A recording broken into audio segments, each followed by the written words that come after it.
Just as I got the news, I called my wife, Amy, to talk to her. She's driving with my daughter, Molly, and to talk to her.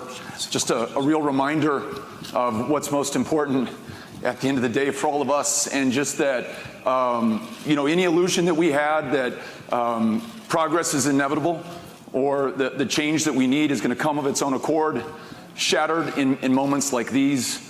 And that is upon every single one of us. There is no luxury in this democracy of sitting this one out.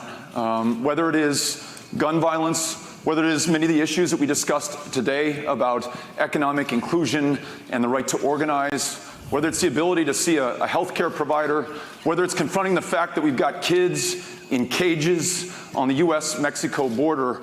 In a democracy, this is not the decision of one person, no matter how much power he may have. It is on every single one of us to make this right. And so I just wanted to tell you, I'm grateful to be here with you, grateful to be in this work with you. And to the people of El Paso, any of you who are here today or who are out there right now, we are thinking about you, and we want to make this better going forward. Thank you all for having us out.